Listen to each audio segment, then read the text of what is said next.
Oracle, ô désespoir, ô hospice ennemi, vivrai-je donc assez vieux pour voir cette infamie?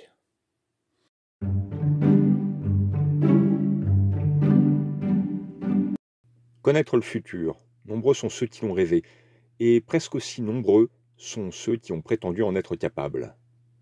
En général, ils vivent d'ailleurs au crochet des précédents.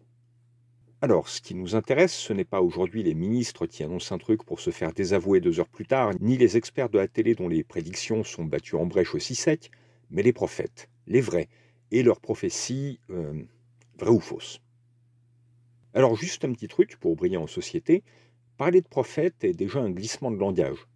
Le prophète est normalement celui qui parle au nom de la divinité, c'est tout. Le fait qu'il annonce un avenir quelconque, ou menace dit celui, n'est qu'un à côté de sa fonction. Mais en fait, on n'est pas à ça près. On pourrait parler de voyant à la place, mais les anciens récits sont bourrés de voyants aveugles. Alors on ne sera pas plus avancé.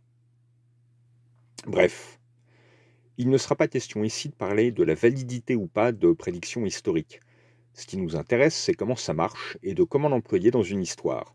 Mais regardons comment ça marchait au bon vieux temps, justement. La prophétie est un motif déjà très utilisé dès l'Antiquité, avec d'autant plus de facilité que des prophètes professionnels et amateurs y sévissent un peu partout. Les Romains consultent l'oracle pour un oui ou pour un non, sans hésiter d'ailleurs à demander un second avis le cas échéant. Et toute l'histoire d'Œdipe est basée sur une prophétie qui a mal tourné. Il y a d'ailleurs à l'époque 3 sortes de prophéties. Il y a l'oracle sibyllin, généralement imbitable ou codé, dans lequel tout un chacun peut trouver ce qu'il veut.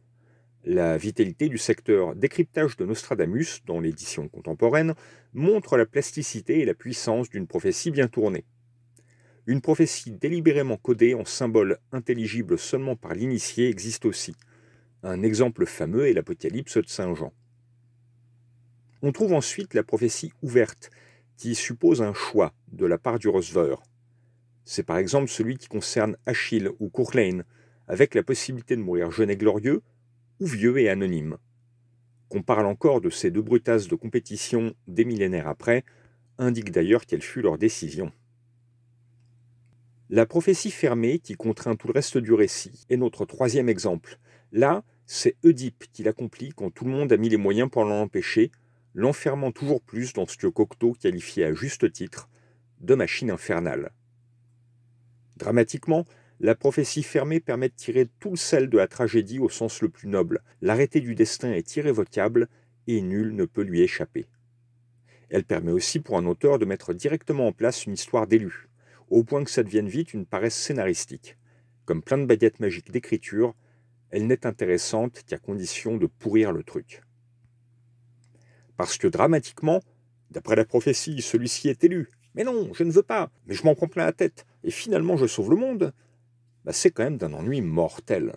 Soit la prophétie doit être appliquée à la lettre, avec des résultats atroces, à la Œdipe, soit les tours et détours de son accomplissement doivent parvenir à surprendre, comme par exemple dans Macbeth, avec la forêt qui se met en marche. Et là j'appelle Anakin Skywalker à la barre.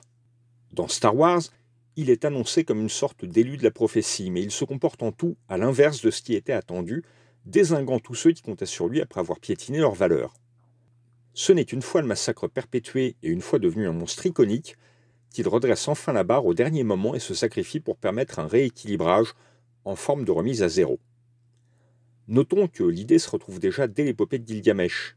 La décision des dieux d'humilier une bonne fois le grand roi est connue dès le départ, mais il faut des décennies et des exploits de dingue n'ajoutant qu'à son orgueil avant qu'il n'apprenne l'humilité par des moyens détournés.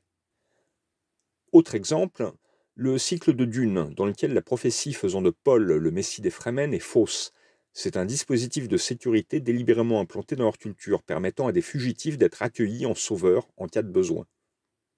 Le pouvoir prophétique réel, celui qu'il assume en tant que Muad'Dib, s'avère une atroce malédiction.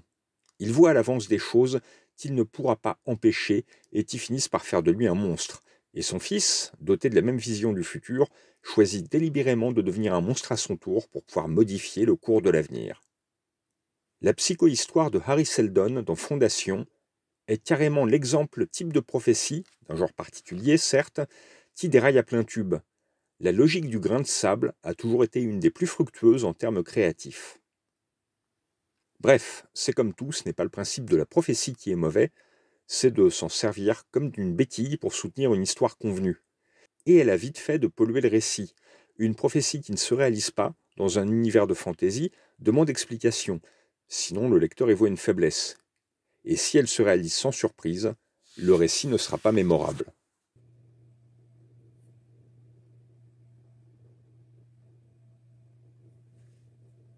Ah ouais, bah, ça dit que je ne serais pas écouté. Bah, c'est un autre cliché encore, hein.